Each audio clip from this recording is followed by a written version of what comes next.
الحمد لله العلي العظيم والصلاة والسلام على رسوله النبي الكريم وعلى آله وأصحابه الذين نالوا منه الفيض العظيم.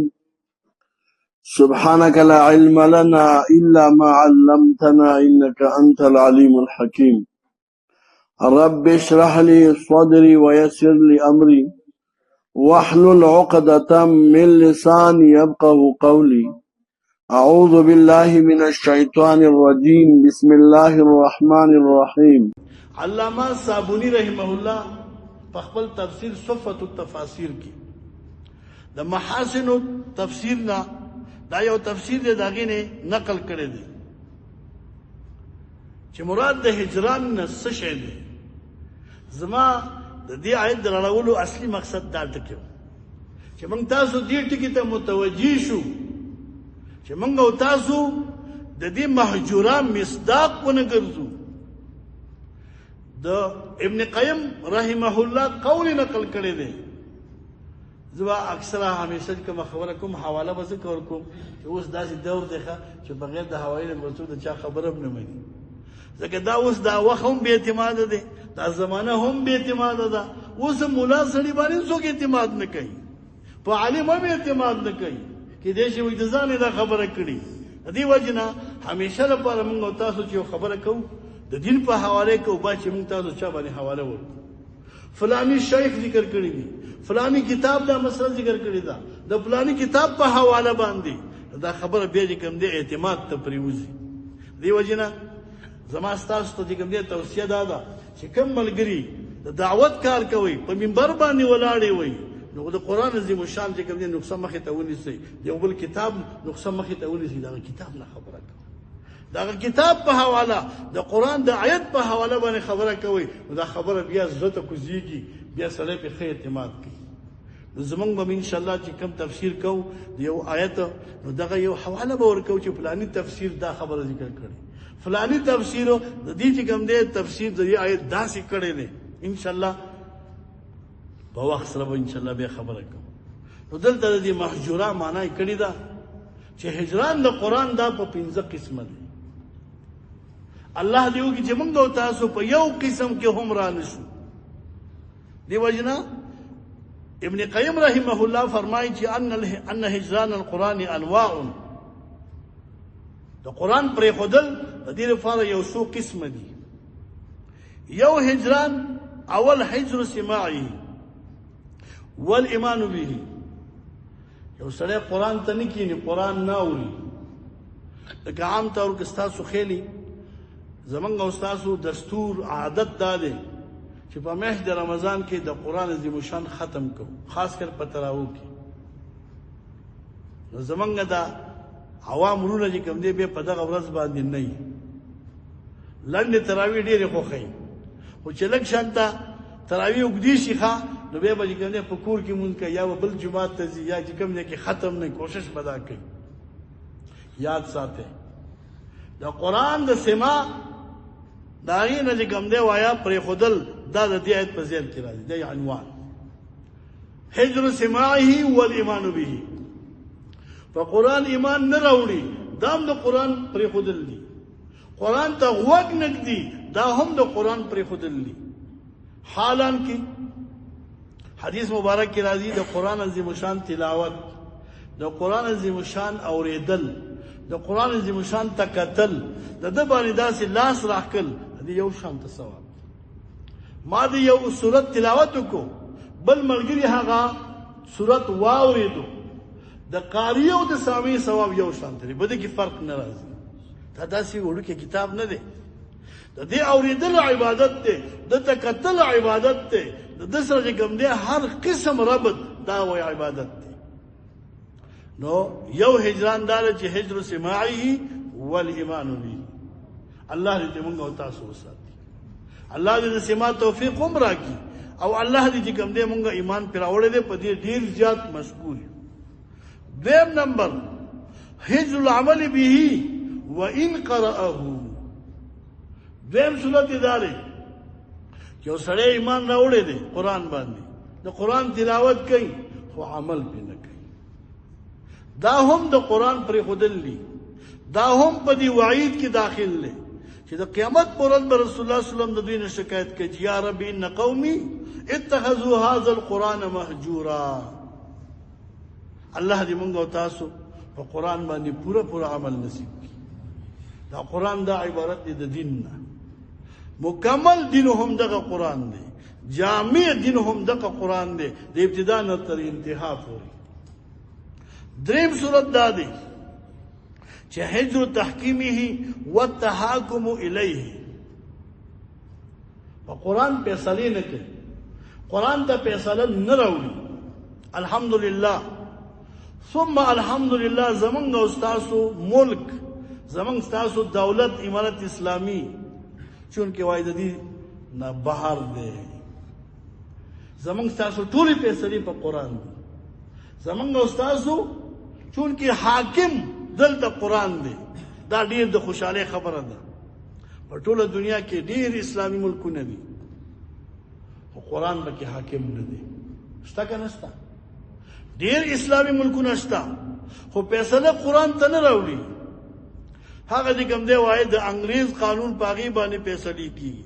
زما او ستا په ملک کې دا فخر، دا خوشحالي ما او تا ته حاصله ده چې زما او ستا هره فیصله به د شریعت موافق وي. الحمدلله په دې ډېر زیات خوشحاله. نو وحجر تحکیمه والتحاکم الیه، دې وجه نه یو سړی به دعوه کوي د اسلام، پوهېږي، ځان ته به مسلمان وایي، خپل دعوه به د اسلام کوي، خو چې کله د فیصلې وخت راشي وایي راځه چې کوم دی وروره عدالت ته ځو. عدالت چېرته بې انصافي، پوهېږي په خبره، هلکه راځه په قرآن به فیصله وکړو. نه، وروسته انشاءالله مخکې مثالونه ذکر شوي دي، پته به بیا ورته ولګېږي. یو یهودي دی یو منافق دی، مسله جوړه شوه، یهودي وایي راځه چې کوم دی رسول الله صلی الله علیه وسلم ته ځو، عمر فاروق ته ځو. هغه منافق وایي نه هلته نه ځو، راځه چې کوم دی کعب بن اشرف ته به لاړ شو. بیا بالاخره عمر فاروق هغه فیصله وکړه چې سر د منافق نه ووهه، وایي چې څوک د رسول الله فیصله نه مني د عمر فاروق دا فیصله ده. قوم راغی او بیا شکایتونه او ګیلې چې و موږ خو دا خبره نه وه اراده کړې وه، موږ خو دا فیصله منلې وه، خو موږ چې څه روغه جوړه به وشي. یاد ساتئ، فیصلې به په قرآن باندې کوو، فیصلې به په شریعت باندې کوو، فیصلې به چې کوم دی وایه موږ تاسو دلته قضا ته راوړو او باقي د فقه او د احنافو د مذهب موافق فیصله به انشاءالله موږ تاسو کوو. الحمدلله زمونږ او ستاسو په ملک قرآن حاکم دی په پورا پیمانه باندې. زمونږ ستاسو د امیر مؤمنین حفظه الله توصیې هم دا دي، پیغامونه هم دا دي چې دلته به چې کوم دی ټولې فیصلې په قرآن باندې کېږي. دا د خوشحالۍ خبره ده. څلورم حجر تدبره وتفهم معانیه، دې وجه نه مونږه د امیر المؤمنین حفظه الله د حکم مطابق دا تفسیرونه کوو. دا د هغې حکم دی، دا په کابینه کې دا فیصله په اول کال باندې شوې ده. یعنې دا معنا چې د دې تفسیرو تفاسیرو دا ایجاد چې دی دا خود به خود نه دی ښه، دا په کابینه کې فیصله شوې ده، بیا امیر صاحب ته وړاندې شوي، هغه توشیح کړې ده چې په دې ټول ملک کې به چې کوم دی په دې 2 میاشتو کې د قرآن تفسیر کېږي. د څه لپاره چې موږ تاسو چې کوم دی د قرآن معنی زده کړو، په د قرآن کې تدبر وکړو، تفکر وکړو چې آیا په دې آیت به څنګه عمل کېږي، څنګه فی عمل وکړو. که چېرته میدان د مانځئ چې جماعت کې حاضر یو، که میدان د جهادي چې په جهاد سنگر کې حاضر یو، که چېرته میدان د روژې میاشتي باید چې روژه کې اهتمام، که چېرته وایا آیت د چایي د حج په رابطه باندې چې وسم کېږي چې حج ته لاړ شو، که د زکات په رابطه باندې چې هغه د خپل مال نه زکات ورکړو. دې ته تدبر وایي. ښه، دې وجې نه ما چې کوم د سورت صاد آیت مبارکه تلاو کې چې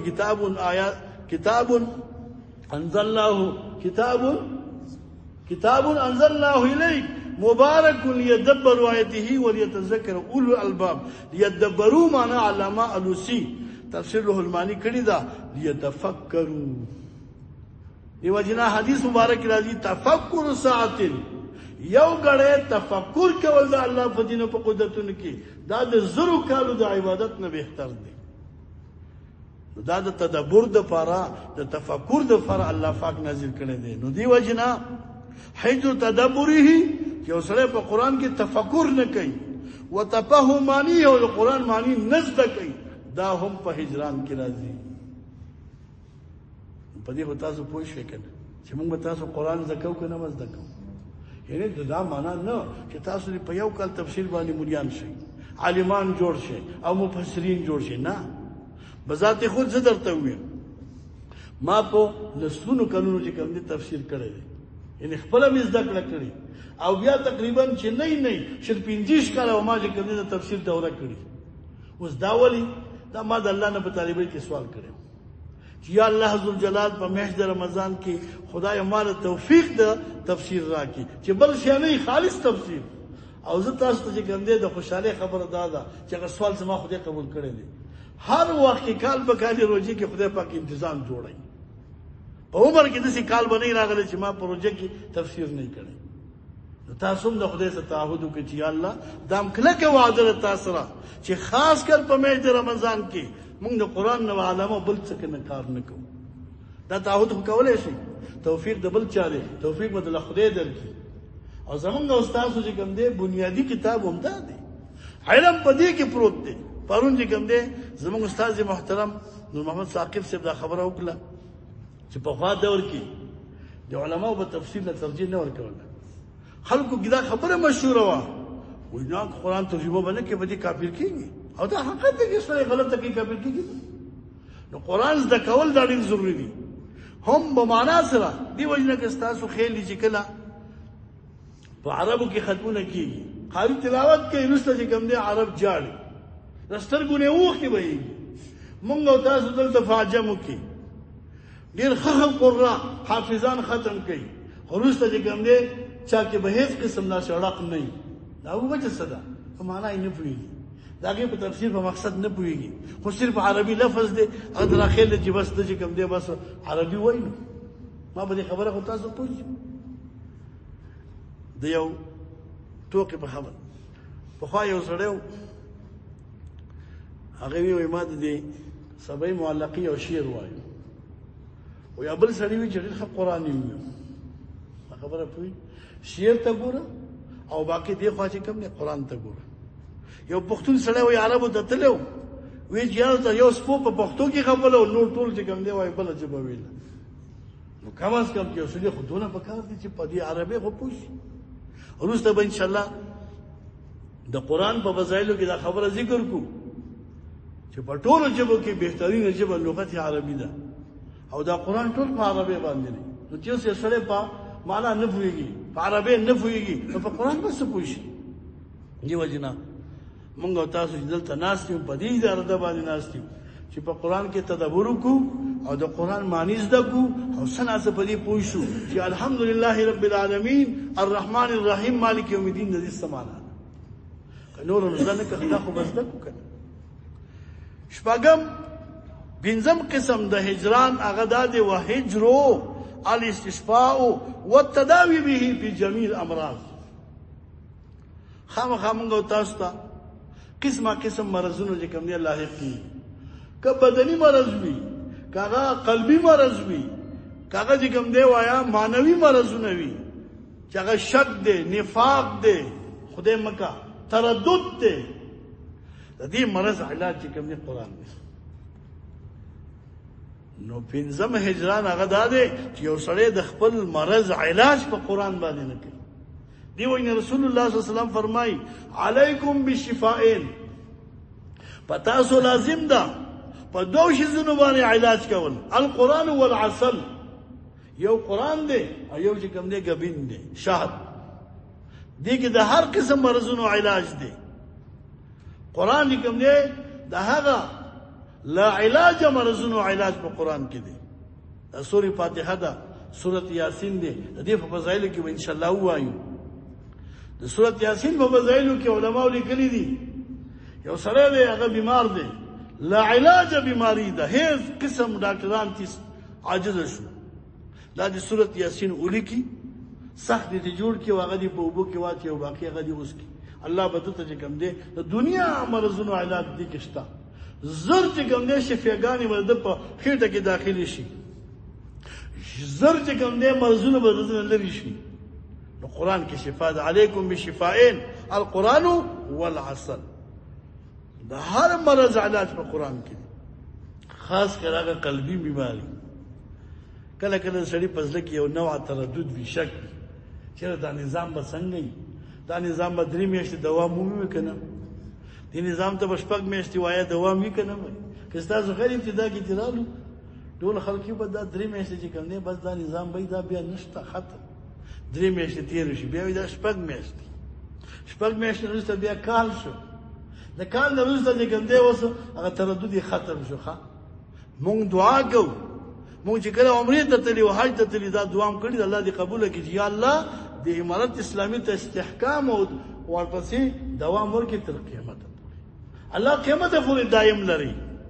انشاءالله څوک به قسمه قسم ترددات کوي، خو زمونږ ستاسو به دا یقیني چې دا نظام الله راوستی دی، مونږ نه دی راوستی، او دا نظام به الله ختموي، بل څوک نشي ختمولی. زه چې ابتدا کې رالم په تقریرونو کې مې دا خبره کوله چې وروره مونږ خدای راوستی، دا نظام خدای راوستی دی، باقي چې کوم دی خدای پاک به موږ بل څوک هم نشي والی. پوهېږي دویم دا چې دا زمونږ نظام الله تسلیم کړی دی، الله تسلیم کړی دی، که څوک یې تسلیموي او که نه تسلیموي دا به هم ته عقیده جوړه کړي. زمونږ ستاسو نظریه به هم دا وي، که څوک یې مني او که نه مني الله منلی دی. الله ځکه مني چې الله راوستی دی، الله تسلیم کړی دی، الله منلی دی، الله راوستی دی. په دې خبره خو پوهېږي. الحمدلله دې قرآن په برکت باندې زمونږ هیڅ قسم تردد نشته، هیڅ قسم اشتباه نه لرو په دې نظام باندې. نظام کې خامخا خلاګان وي، زما شخصي نقصان به چې کوم دی څوک په نظامي او په امارتي باندې نه اړوي. ما ته وګورئ ما کې به یو غلطي، ما کې به چې کوم دی یو نقصان وي، نو تاسو به دا نه وایي چې دا په دې دین کې نقصان دی، دا په دې چې کوم دی دا د مولا شخصي نقصان دی. خامخا په دې نظام کې هر قسم خلکو چونکې چې کوم دی شمولیت کړی دی، غل هم راغلی دی، ما ته ګورئ، او ډاکو هم راغلی دی، فاجر فاسق هم راغلی، علما او طلبا او مجاهدین هم راغلي دي. دا سیده که نه ده؟ دې نظام کې اوس هر قسم خلک داخل دي. اوس بېله خبره ده چې مونږ چند راغیستی دی غلبېله، اوس به داسې چڼېږي بعضې خلک به ترې وځي. الحمدلله مونږ تاسو ټول مسلمانان د افغانستان دا ټول چې کوم دی د دې نظام خلک، ولو که یو سړی 20 کلنې دوره کې پاتې شوی دلته، اوس زما رور دی، زما چې کوم دی د دې نظام سړی دی، د نظام عسکر دی، خو ته به هم ور دا ذهن جوړې چې هغه تېر کال مې غلطي کړې، آینده د دې نظام عسکر یم، تر ژونده پورې به د دې نظام خدمت کوم. نو 5م قسم هجران څه دی وایه که نه، چې د خپل مرض علاج په قرآن باندې نه کوي. دې وجه نه مونږ او تاسو به حتی الوسه کوشش کوو چې اول د خپل مرض علاج په چا باندې وکړو؟ په قرآن باندې وکړو. انشاءالله په وخت سره به زه د سورت فاتحې په رابطه بیا تاسو ته انشاءالله څه بعضې وظیفې دي هغه به درکړم چې دا د دې مرض علاج دی، دا د دې مرض علاج دی، دا د دې مرض علاج دی. دې وجې نه بعضې ملګري شوګر تکلیف لري. د سورت چې کوم دی وایه د دې 15مې سپارې کې یو آیت مبارکه دی، قل رب ادخلني مدخل صدق واخرجني مخرج صدق واجعلني من لدنك سلطانا نصيرا. دا یو آیت دی. سړی دا هر سحر مکه 3 پیری درود شریف، وروسته 3 پیری درود شریف او 3 پیری دا وایي او باقي باندې اوبه دم کی او دغه اوبه په نارس کی، انشاءالله د شوګر به کنټرول، شوګر به کنټرول. او ما په سحر عمل کړی دی. نو که بالفرض یو سړی دا تکلیف لري، ډاکټر ته هېڅ ضرورت نشته، دغه وایه او په دغه بوی د موا وسکه، انشاءالله په مرور د زمان کې ستاسو شوګر به کنټرول. نو الله دې وکړي چې موږ او تاسو د خپلو ظاهري بیمارو باطني بیمارو هغه د ټولو علاج په چا باندې وکړو؟ په قرآن باندې. نو 5م قسم هجران دا دی. دا 5 قسم تاسو زده کړل. اوس مونږ چې راغلي دې لپاره چې دغه یو هجرات نه ځان وساتو، چې په قرآن ځان پوه کړو، تدبر پکې وکړو، نو صرف دا یو ټکي نه به خلاص شو. الحمدلله ایمان هم په ابتدا کې راوړی دی، تلاوت خو هم الحمدلله کوو، او په دې کې اورېدل به هم راشي، په ټول وایه، افغانستان کې قرآن حاکم هم دی، فیصلې به هم په قرآن باندې کوو، علاج به هم په قرآن باندې کوو. نو ان شاء الله د قیامت پر ورځ به موږ او تاسو دغه شکایت نه بچي. دی وجنا الله فرمایي وقال الرسول یا رب ان قوم اتخذوا هذا القرآن مهجورا. الله دې موږ تاسو دغه شکایت نه وساتي د قیامت پر ورځ. کتاب انزلناه الیک مبارک یاد د دې آیت تلاوت ما تاسو ته کړو. دا به ان شاء الله رستم بیا وایو، خو صرف دومره به درته ووایم چې دا د قرآن تعریف دی. موږ او تاسو به د تفسیر د زده کولو نه مخکې د مقدمې په شکل کې یو څو خبرې کوو. هغه خبرې به تاسو ځان سره لیکئ. د نن نه وروسته به ځان سره کاغذ هم راوړئ، کتابچه او قلم. کم ملګرو له چې لیکل ورځي هغه به لیکل کوي، چاله ور لیکل نه ورځي نفس سما به کوي. ان شاء الله داسې مقدمې سره داسې الفاظ به ووایو چې که ژوند دي تا ته به د قرآن اجمالي نقشه پرته وي. ته چاله جواب ورکولی شي، چاله اطمینان ورکولی شي چې قرآن څه ته وایي، قرآن کې څه دي. موږ به په مختلفو اقوالو سره تا ته د قرآن عظیم الشان اجمالي نقشه ووایو چې هغه اجمالي نقشه ته زده کړې نو ته چاله جواب ورکولی شي چې واقع دا دین دی او دغه قرآن دی او قرآن کې دا مسلې دي. د مثال په طور باندې الله فرمای ان الدین عند الله الاسلام. مقبول دین، معتبر دین د الله په نسبت دین اسلام دی. اوس دا دین اسلام څه شی دی؟ زه تاسو ته یو اجمالي نقشه ښیم. دغه نقشه داسې ده چې ټول عمر ته چاله جواب ورکولی شي ښه په اطمینان سره. دین دا د 5 امورو نه عبارت دی. دا یو مختصر سبق دی، امي سړی هم زده کولی شي، ملا طالب هم زده کولی شي چې دین دا د 5 امورو نه عبارت دی. په دې 5 امورو کې یو اعتقادیات دي، د عقیدې خبره ده. دویم عبادات دي، دریم معاملات دي، څلورم عقوبات، پنځم آداب. دا زده کول آسان دي که ګران دي؟ که تا نه څوک تپوس وکړي چې هلکه تا ترجمه کړې او ته مسلمان یې و الحمدلله ته په دین اسلام باندې او ما ته دین اسلام او دین اسلام څه شی دی، ته ورته فوراً ووایه چې دین اسلام اجمالي لحاظ سره دا عبارت دی د 5 امورو: اعتقادیات، عبادات، معاملات، عقوبات، آداب. د دې 5 امورو نه یو ټکی هم بهر نشته. دغه دین دی. زده کول آسان دي که ګران دي؟ اوس راشه لږ شانته اجمال نه تفصیل ته ځو. اعتقادیات 5 دي، عبادات 5 دي، معاملات 5 دي، عقوبات 5 دي، آداب 4 دي. نو داسې به ووایي چې دین اسلام د 5 امورو نه عبارت دی، رجع کېږي 24 امورو ته. نور ټکی مه زده کوه، دا تاله ډېر دی. تا اجمالي قرآن زده که، تا اجمالي دین زده که، انشاءالله مکمل جواب چاته ورکولی شي چې دې 24 امورو نه یو امر هم دین نه بار نشته. اعتقادیات 5، عبادات 5، معاملات 5، عقوبات 5، آداب څو دي؟ 5.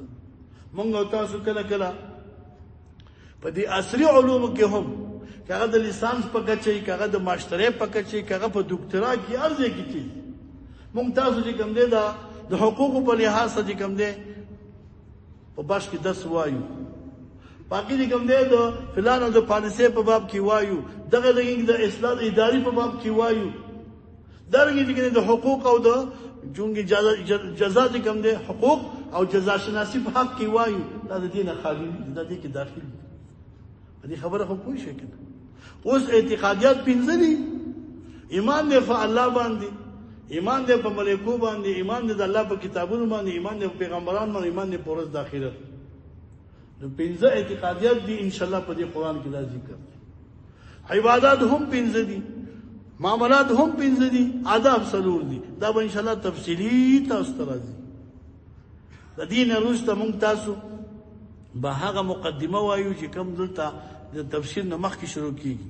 پای کې به کوم دې سنا سو بازي خبرې داسې وي چې هغه موږ تاسو زده کو ان شاء الله سترګې به روښانه بیا به هر میدان کې خبره کولې شو چې او ما تفسیر د قران کړی دی باقي کې قران کې دا مضامین ذکر قران کې د دینه باز کېږي د دینه باز کېږي د دینه چې دا خبره زده کی نو قران اجمالی زده ک نور بیا ځان چې کوم دې تفسیر کتل شي پښتو تفاسیر شته په عربی کې شته په فارسی کې شته په هر ژبه کې تفاسیر لیکل شوی اهم خبره دا چې دا کلیات زده کی ان شاء الله د خپل وس مناسب به کوم دې مونږ تاسو ته دا غي ذکر کوو خو هم د داسې دې ته ابتدا وایخه شروع وکړه او ان شاء الله چې بیا ملګری به خبر شي وسوک نه دي خبر ملګری به خبر شي او بیا ان شاء الله تاسو د طبيعت موافق دا معنی چې منډه بم نه وو او ډیر تفصیل بم نه کو تاسو به کوم دې موقع هم درکو د لیکلو دا سی په ترتیب ان شاء الله چې د مقدمه خلاص شي تفسیر شروع شي بیا د هر صورت خلاصه د هر صورت موضوع د هر صورت مضامین نه ته کې زده کی خپل ته صورت باندې پوښي د سورې فاتحه خلاصه د زده کړه مضامین د زده کړه داونی ول زده کړه خلاص را نو ته بیا کوم نه دا ټول قران اجمالا زده کول شي دا یا ساتي قران زده کول ډیر آسان دي خو لږ وخت غواړي وخت ولا ورکو یو اهم خبره ده چې دا زموږ د وزیر صاحب په سپارښتنو کې وو چې ملګری به غیر حاضري نه کوي تاسو به هم د دې پابندي کوئ دونه ورځې نه دي په 2 میاشتې دي 15 ورځې کم 2 میاشتې په خبره پوه شئ زموږ یو استاد هغه به وایي یو سړی وایي د مور مې نه سم دا یو میاشت د مور مې نه سم چای تېرولی شي په خبره پوهېږي دا 2 میاشتې دا دونه ګران کار نه دی 12 میاشتو کې دا 2 میاشتې د هغې زکات هم نه دی نو لږه پابندي به کوو غیر حاضري به نه کوو ځکه د قرآن د هر مضمون د بل سره یو ربط دی باقي چې یو مضمون ختم شي بیا ته خو نه پوهېږي بل هغه موږ استاد محترم به وي قاضي حاجي عقاب چې کوم سرپرست وزیر صاحب دی محمد ثاقب صاحب هغه به وایي د عوام ولې عوام پاتې دي امیان ولې امیان پاتې دي وایي سبقونه قضا کړي که دې سبقونه غیر حاضري نه وي کړي ټول به مليان داسې ده که نه ده غیر حاضري د تعلیم لپاره دا ډېر مهلک شی دی د غیر حاضري نه مکمل چې کوم دی پرهیز کوو الله دې وکړي چې تاسو تنګ شوي نه وئ اوله ورځ به ابتدایي ورځې ان شاء الله چې په ترتیب به د خیره مخکې ځو ملګري به هم خبر شي الله هم خوشحاله کړي